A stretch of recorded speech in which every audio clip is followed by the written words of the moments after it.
Honourable Member Shri Asauddin Owaisi. Speaker sir, आपका बेहद शुक्रिया कि आपने मुझे आज बोलने का मौका दिया। सर, मैं अपनी बात का आगाज करने से पहले एक शेर पढ़ना चाहूंगा जिससे जम्मू कश्मीर की आवाम के उनके जज्बात और उनकी तकालीफ की अक्कासी इस ऐवान में हो सकेगी।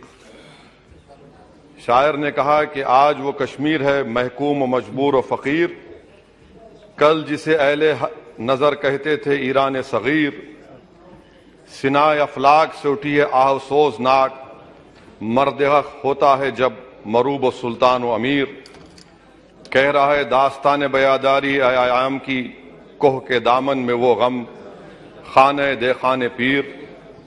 और किसी और जगह पर एक शायर ने अच्छा कहा कि घात में सयाद पहलू में है खटकता तीर का, एक पहलू ये भी है कश्मीर की तस्वीर का। सर, मैं यहां पर ये बात साफ और वाज़े तौर पर कहना चाहूंगा कि एक आरटीआई के एप्लीकेशन में यह कहा गया जवाब में कि 30 साल में 1724 मिलिटेंट्स को हुकूमत और फौज ने, पुलिस ने उनको मारा, मिलिटेंट्स को, या उनकी मौत हुई, जिसमें से सिर्फ 89 कश्मीरी पंडित का कत्ल हुआ। और सर, हैरत की बात यह है कि कश्मीरी पंडित के ताल्लुक से बड़े गम और आंसू बहाए जाते हैं, मगर 30 साल में एक ही आदमी को कोर्ट ने उसको सजा दी, और विटनेस कौन था? कश्मीरी मुसलमान हरदनाथ वंचू के कत्ल के केस में। मैं सरकार से मुतालबा करता हूं कि एक आजादना कमीशन को फौरन बनाया जाए ताकि सच्चाई और हकीकत सामने आ जाए, दूध का दूध और पानी का पानी हो जाए। और हैरत अफसोस इस बात का है कि 1500 नॉन पंडित हिंदुओं का भी कत्ल हुआ मिलिटेंट्स की तरफ से, मगर उनके बारे में कोई आंसू नहीं बहाया जाता, उनके बारे में कोई पिक्चर नहीं बनती अपनी जेब गर्म करने के लिए। सर, दूसरी बात यह है कि जो बात यहां पर सरकार की तरफ से कही गई कि जो डिलिमिटेशन हुआ, असेंबली और पार्लिमानी हलकों की जो हदबंदी की गई, वो बड़ा ही साफ सुथरे तरीके से किया गया।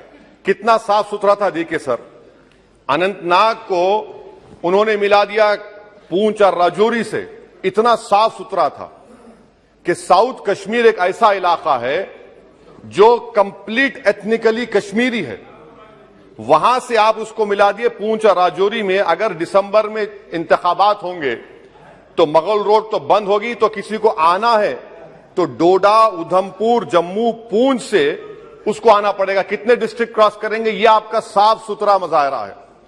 तीसरी बात यह है कि सर, मैं मोहतरमा फाइनेंस मिनिस्टर साहिबा जब जवाब देंगे, वो उस ऐवान के जरिए पूरे मुल्क को बता दें कि आपने दफा 370 को, आर्टिकल 370 को हटाने के बाद आपने कहा था कि हर मर्ज का इलाज हो जाएगा।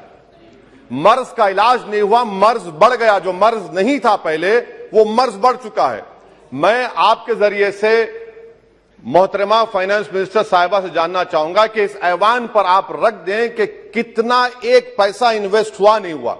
एमओयू की बात मत करिए, कागजात तो बहुत निकलेंगे, मगर एमओयू नहीं बल्कि एक पैसा कितना आपने इन्वेस्ट कश्मीर में करवाया।